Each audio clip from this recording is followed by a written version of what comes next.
back with some great topics, and we'll continue with NHL free agency. Vincent LeCavalier, I mentioned before the break, has talked to a handful of teams prior to the draft. Now, after that, I think that's ballooned to about another 29 teams in the National Hockey League that really want his services. And why not? I think at 33, he's still a great player, can still provide that oomph, maybe not as much as he used to, but I think he's a great guy to have on your second line.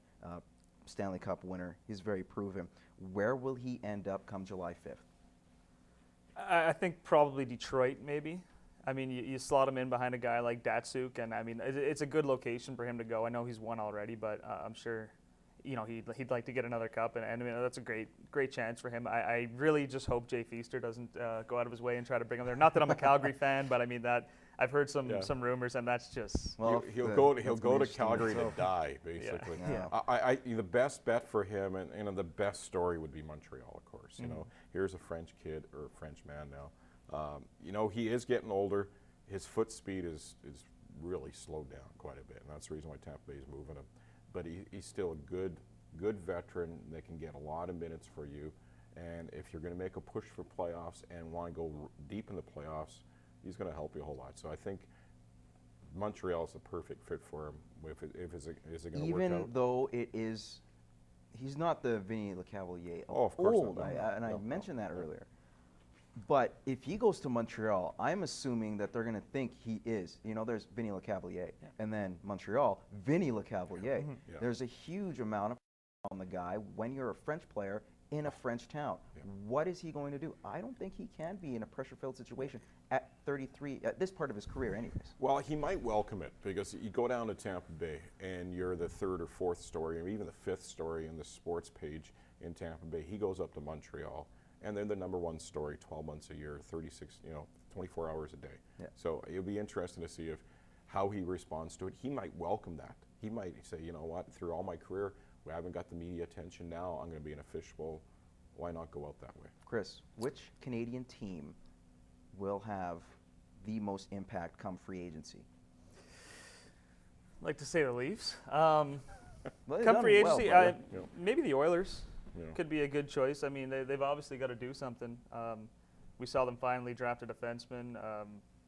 Smart move. McTavish, obviously, I mean, he's going to look to make an impact. And there's a couple of names out there they could get. I mean, I have no idea who, but I'm sure they're going to be looking to add some punch. You know what? They're talking Horkoff, and Hemsky will not be back. And that's going to free up things. That's going to free up a little bit of cash. Don't be surprised if Mac T goes after at least 3, maybe even 4 free agents. And they do need help in their back end. They need more grit in their front end. And don't be surprised to go after a goalie, too. They tried with Schneider. There's a lot of. They tried for Schneider. They're probably going to try for somebody else right now, too. So I'd try to go for Ryan Miller, in my opinion. Tim Thomas is on the market. Tim Thomas is available. We'll get to that in a second. Hey, I do want to talk about the CFL season that kicked off week 1. Fantastic week if you are a green and white fan. They demolished the Edmonton Eskimos, not trying to be rude, but it wasn't much of a game. Yes, now, it was great for the Riders. This was a lot of pundits out there are saying this is probably one of the most complete games the Saskatchewan Roughriders have played in recent memory. Guys, do you agree with that? Obviously, I don't have a lot to draw upon. We talked about that. A guy from the East Coast, so, you know, CFL is really nothing there. But I was converted on Saturday to a Riders fan, as I told you. It was one of my first games, and it was, like I said, 36-1 before they kind of eased off. Get the watermelon on my head or not? No, but I saw a lot, and I think the split was maybe 60-40 Rider and Eskimos fan, and that's what impressed me most. And it was.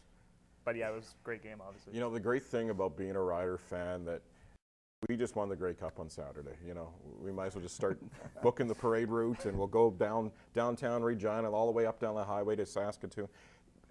You know, it's one game. I know it was probably the best, most complete game of the Riders. You've seen the Riders play in years, but who did they play against? Eskimos don't really have a starting quarterback. Come on. Who throws the ball away in the last play of the first? I blame the offensive coordinator who came up with that play. I would have taken a knee, in my opinion. But the offensive line in Edmonton looks horrible again. They have an inexperienced quarterback. Their defense looks decent, but their defense couldn't shut down the Riders when they needed to. So, but when you put the Riders, the Riders' defense really set them up for most of that game, because a lot of times when they took over the ball, it was in great prime spots. Canadian basketball, I want to get to this. Anthony Bennett going #1 in the NBA draft. It's a surprise, a good surprise for a lot of NBA pundits, as they say. You also have a consensus #1 pick next year in Andrew Wiggins, another kid from Brampton, Ontario. This is really big for Canadian basketball. Are we starting to see Canada now become a basketball nation and maybe put themselves on the map, say, come 2020 during the Olympics? You'd have to think so. I mean, like you said, Wiggins was talked about for so long as the guy who was going to be the first #1 Canadian, and then Bennett kind of flies under the radar. And I heard a lot of good things. Apparently, he has a wingspan, kind of just crazy. And It's a jumbo jet. Yeah, and I mean, you look at Wiggins and then other guys. By that Olympics year you talk about, they'll have to cut NBA players, which, like I said, has never been done. And that says enough there, really. It's fantastic for Canada to see those great players and moving from going down south, going to college there, and then end up in the NBA. But at the same time, we got a lot of ground to make up against the U.S. For us to be in the same game as the Americans at an Olympic game is going to be some tall order for us. But at least there's some promise, guys. There's definitely promise, but a long way to go. All right, guys, so we're going to take a quick commercial break. When we come back, we have Over Under next. Stay tuned.